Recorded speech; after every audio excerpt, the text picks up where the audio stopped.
Hindi rin biro yung inabot kong puyat, pagod, pero worth it lahat nung dumating yung pinakaunang sahod ko dito kay YouTube. Curious ka magkano at paano ko ginawa? Watch this video hanggang dulo, baka ikaw na ang susunod na makasahod.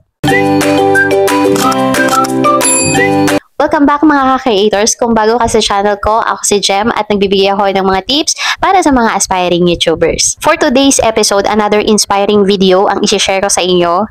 100% may makukuha kayong tips, idea, may i-inspired kung paano ma-reach yung unang sahod nyo dito sa YouTube. At since na-share ko naman na sa inyo yung about doon sa first channel ko at yung unang naging sahod ko doon, this time naman, dito naman sa aking pangalawang channel, magkano ba yung unang sahod ko dito? At paano ako nakasahod kaagad in just 3 months? So ito na nga po mga ma'am sir. So alam nyo ba mga ma'am sir na bago ko pa ma-set up talaga, ma-fully set up itong second channel ko na to. So nag-set na kaagad ako sa mind ko na gusto ko lahat organic na dito sa channel ko na to.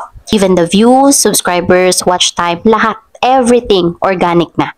So bago pa ako mag-upload ng mga video, meron ng ganun sa mindset ko. So sabi ko noon sa sarili ko, bago ko umpisahan itong second channel ko na to, ayaw ko na ng mga patsambahan ng mga content. Ayaw ko na ng mga halo-halo ng mga videos. This time, meron na ako talaga kaagad na niche na nasa isip ko. Sabi ko noon, magpo-focus ako sa mga educational content, sa mga sharing personal experience na helpful, mga tutorial videos, mga ganong topic. Basta hindi lalayo sa mga ganong topic. And it works. 100% it works. Yung pagkakaroon ko ng mindset na gano'n, umpisa pa lang dito sa channel ko na to, masasabi kong nag-work talaga siya para sa aking YouTube channel. So, ayun mga ma'am sir, February 18, 2023, so yan yung unang video na nag-upload ako dito sa YouTube channel ko na to.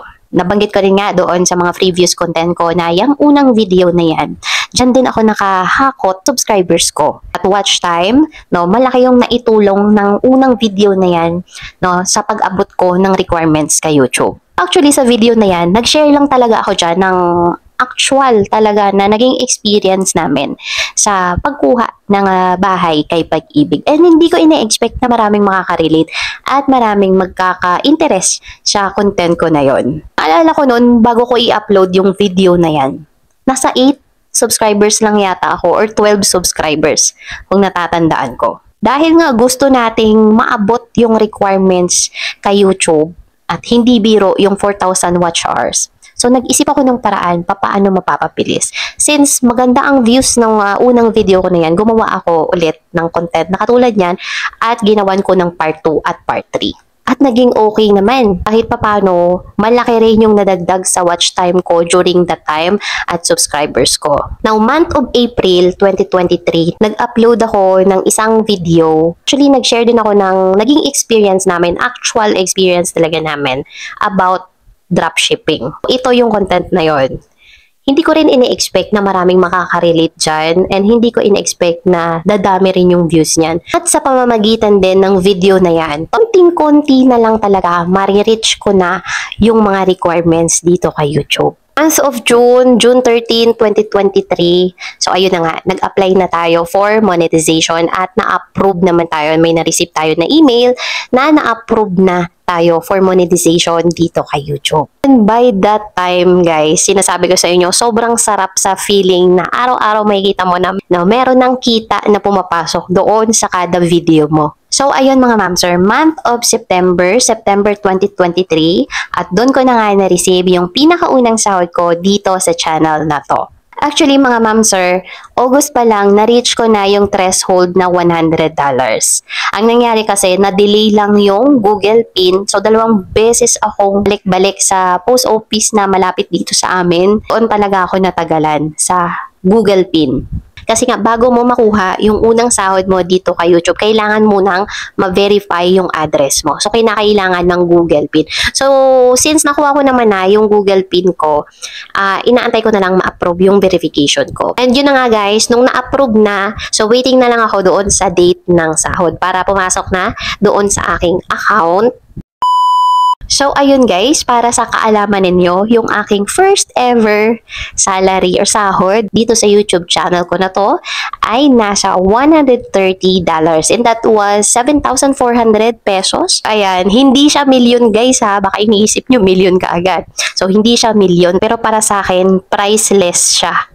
Priceless. Bakit? Bakit ko nasabi? Kasi yun yung naging patunay ko sa sarili ko. Yun yung naging patunay ko na pwede kang kumita sa pamamagitan ng passion mo. Ano ba yung naging puhunan ko during that time?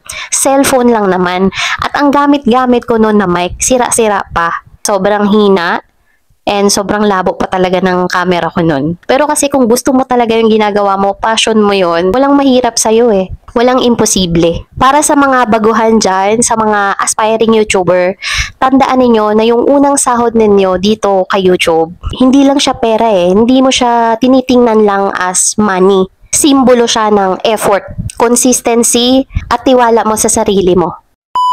Yun mga ma'am sir, dito ko na-realize na may kapalit talaga yung pagod, puyat, edit dito, upload doon. Sinasabi ko sa inyo guys, lalo na sa mga baguhan, sobrang worth it. Sobrang worth it lahat ng pagod. Ang sarap sa feeling. Kasi mga ka-creator, sabi ko nga, hindi naman tayo katulad nila Zainab Harake, nila Ivana Alawi, na after ma-monetize, after 1 month, makakasahod na. Mga small content creator lang tayo dito sa YouTube na kailangan talaga natin ibigay yung 100% talaga natin.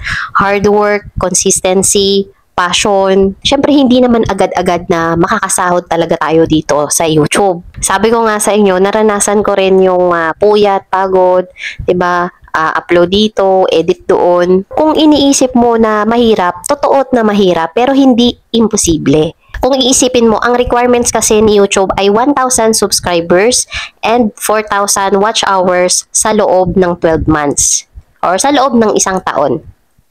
Nung una, kapag iniisip ko parang imposibleng maabot yun. Pero dahil nga nakafocus ako dun sa goal ko, ini-enjoy ko lang yung paggawa ng mga videos, no pressure. Awa ng Diyos, no? 4 months, no, na-monetize yung channel ko. And after ko ma-monetize, 3 months, nakasahod na ako. So, eto, hindi naman sa yayabang tayo guys. Gusto ko lang na ma-inspired kayo, lalong-lalo na yung mga baguhan, yung mga aspiring YouTuber na hindi imposible. Kasi marami akong nababasang comment din nakaraan doon sa mga previous video ko na sobrang tagal na, hindi pa sila nakakasahod, hindi pa sila nakakatikim ng sahod dito kay YouTube.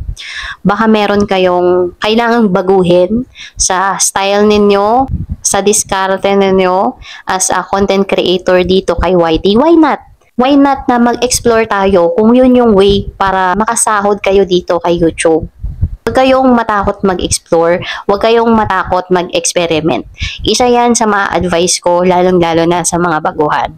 Kasi nga dahil nagkaroon na kayo ng comfort zone doon sa mga videos na lagi nyong ina-upload, pero wala namang ibinibigay na earnings or hindi naman kayo kumikita or hindi naman gumaganda yung views. So useless na nag-a-upload kayo ng mga videos na yon. Kung matakot, mabasa comfort zone ninyo, huwag kayong matakot na mag-explore, mag-experiment kung yan yung paraan para kumita kayo dito kay YouTube.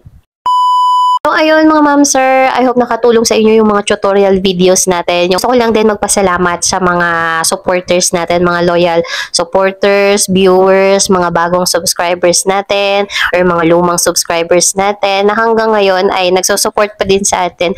Maraming salamat po and more power din po sa inyong mga YouTube channel. Kung sa tingin po ninyo na nakatulong itong video na to, please like and subscribe at i-hit nyo na rin po yung notification bell natin na nasa ibaba para lagi po kayong updated sa ating mga bagong videos. So, ayun lang po mga ka-creators. Have a nice day. Thank you for watching and see you on my next video. Bye po!